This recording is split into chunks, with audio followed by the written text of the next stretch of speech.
7 nice girl habits all women must break.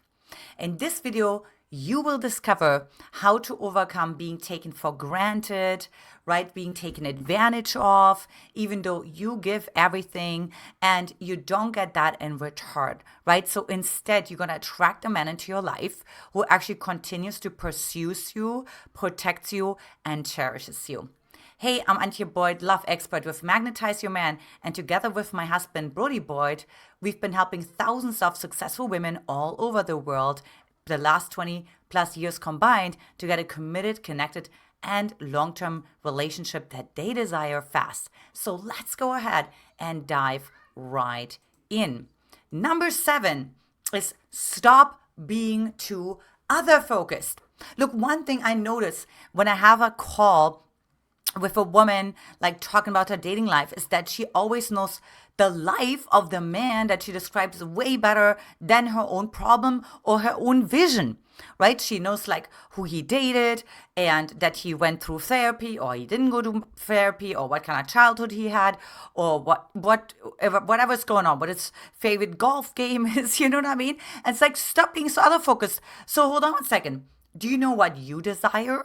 Like, when did you get your needs met the last time? So it's really actually learning, right, to not like say, okay, what can I do for you? Can I solve your problem, right? Being quick to be there for everyone else, being quick to be understanding of everyone else, but instead truly learning the art of focusing on yourself. See, what happens is the nervous system works on 3 levels, right? So either we're sending out self to other, which is what you're doing when you're focusing on other people too much. Then there's other to self, where other people actually give you energy, give you attention, give you compliments, right? And so if you're really good with that, you're really good with receiving, for example. And then there's also the self to self conversation, right? And that's really truly like being able then to hold all the beautiful compliments, all the beautiful words, all the beautiful affection, the gorgeous energy that you are receiving, right? Instead of like giving it then away again. Right? We've done like some research, for example, with money, right? That people who are other focused, even when they find a penny, they're going to give it away again. I see that a lot of my super, super successful women who like invest into other, the partner's company or like, they're always there one phone ring away because they're like a doctor or a lawyer or they have the resources and the resourcefulness to help all their family members, right? And so over and over again. But what you want to do instead is actually break through your fear to be selfish or to be self-centered, to be self-absorbed, whatever the judgment it is that you have around being other-focused, and instead actually working on like loving yourself as much as you love the other person. Number 6 is stop trying to control his perception of you. Oh my gosh, like if I could get a penny every single time when a woman said, well, if I do this, right, if I call at this particular time, then he's not going to be inconvenienced, right? Or, if I'm going to frame it this way, well, then I'm not going to rock the boat. And what I'm saying is you can like stop controlling his perception of you. That's super manipulative, right? You actually say, well, I got manipulated by the last person I dated or the last husband I had, or maybe you were even in a narcissistic relationship, let's say, right? And so you're like, but what you then do is you walk on eggshells, which in and of itself, and I had maybe a newsflash for you, is actually manipulation because you actually like act in a certain way to get a certain behavior back, right? So the second you're not authentic to yourself anymore, so let's say, right? So let's say, your partner, didn't, didn't greet you how he normally does, let's say when you walk in a door, when you have a date, and and you're like, oh, well, I can't speak to that because if I speak to that, he already told me that his ex or his dad or whoever was like criticizing of him, so I certainly can't do that, right? So now you can become manipulative because instead of you actually speaking to it and expressing your desires, right, and really saying, hey, I feel whatever you feel, right? Like, for example, sadness, that, and the story that you tell yourself. So instead of doing that, you just walk on eggshells, right? You're just like, hey, honey, how are you? Mwah, mwah, right? So stop trying to control his perception, because you know what happens otherwise is like he's going to notice it. You continue to abandon yourself even more. And guess what? The relationship you have to yourself will then be reflected back to you how the man treats you. And I know that's a tough pill to swallow, but it's the truth. Now, if you want to learn more about all of this, take our free Magnetize Your Mind quiz to get a loving, long-term, and committed relationship with a man you desire fast. The link is in the description below, or simply hop on over to magnetizeyourman.com.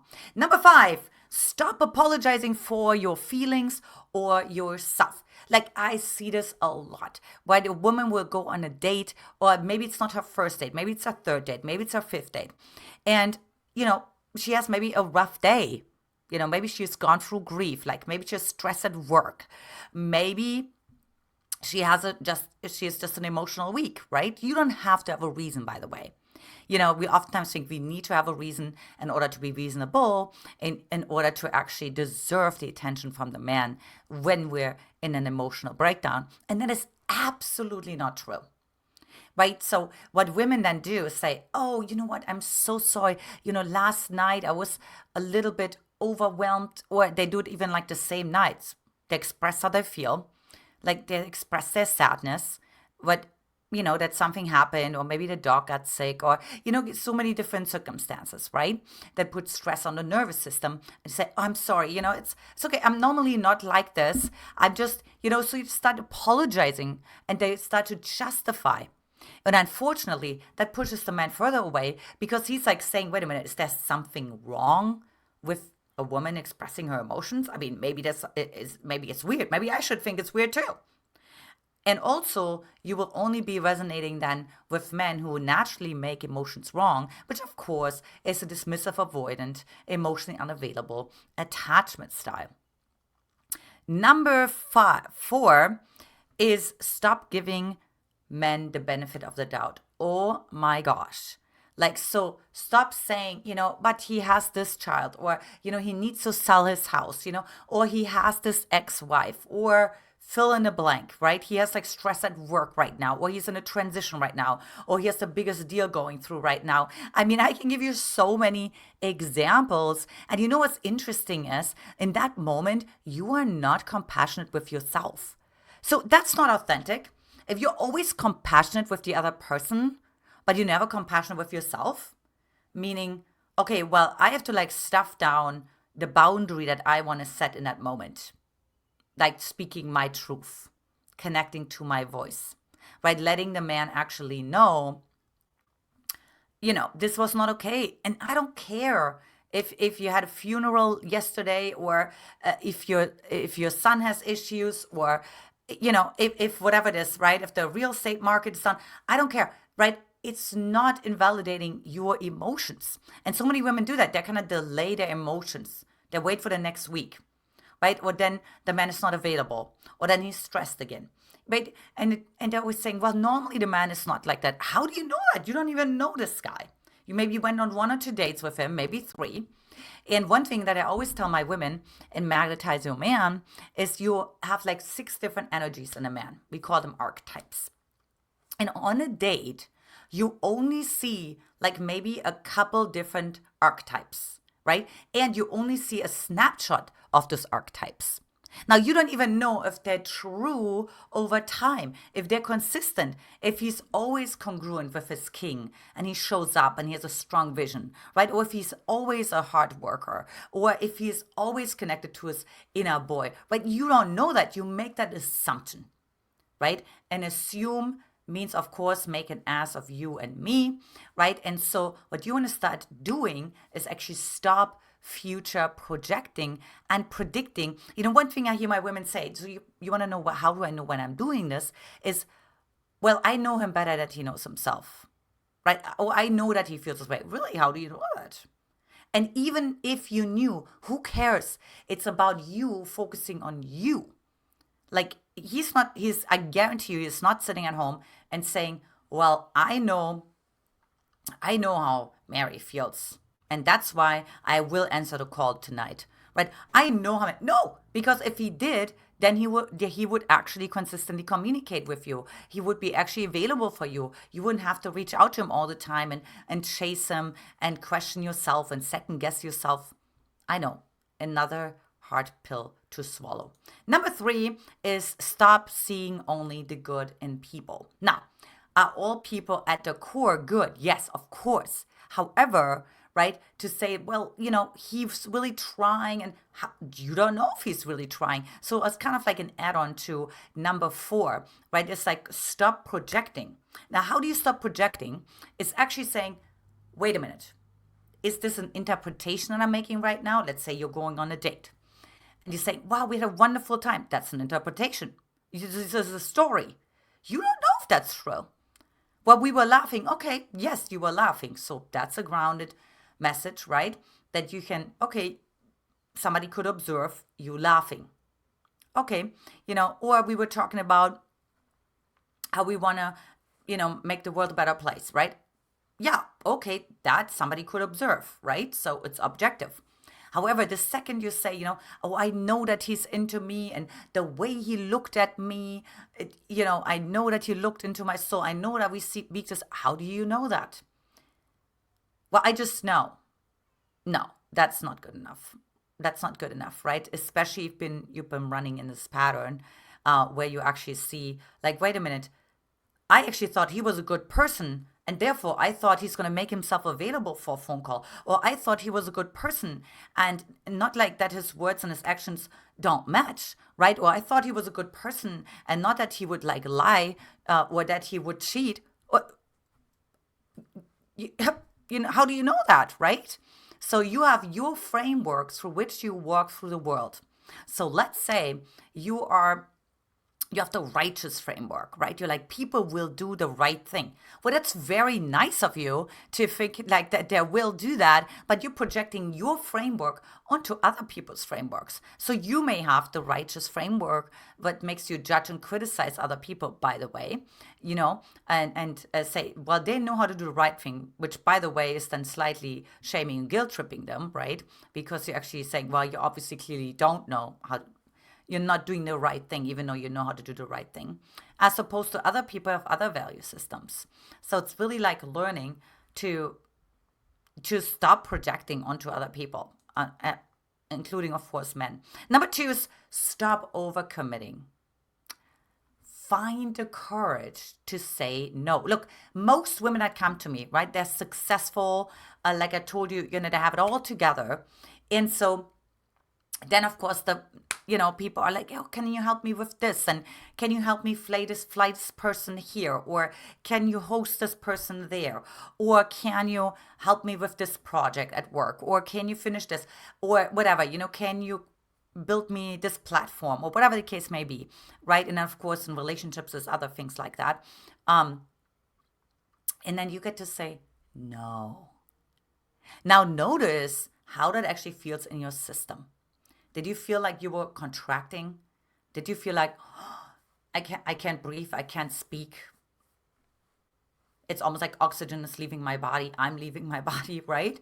Like, do you start to feel that when you actually say no?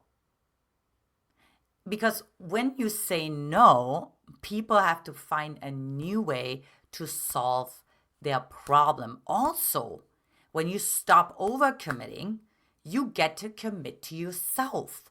So if you overcommit, if you say, sure, I'll pick up dinner for you from the grocery store, right? Or sure, I'll walk the dog for you, right? Or sure, I'm going to help you write this email for your, let's say your friend, who wants to send an email to somebody who's important to her, or whatever the case may be.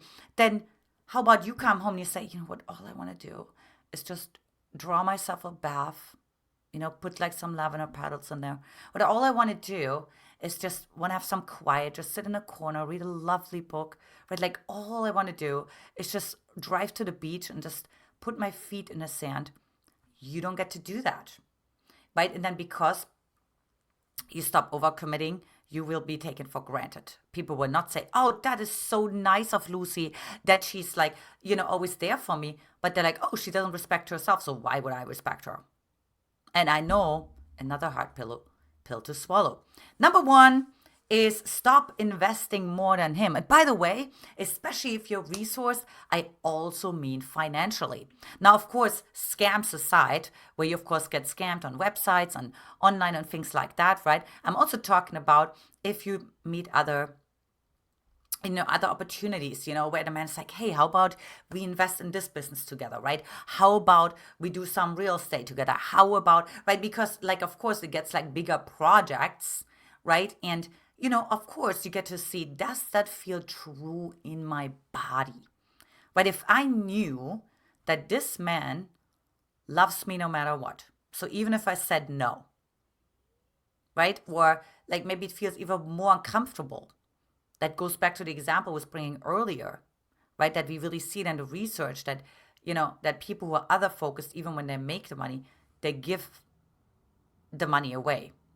And I don't mean to charity, that's all wonderful, right? But I'm really saying making sure that there's like an equal exchange, right? That he invests just as much as you do, that you guys on an equal playing field. Because I know what you're thinking, especially if you're like financially well established, right? It's like, well, I can do it. But you know what you do?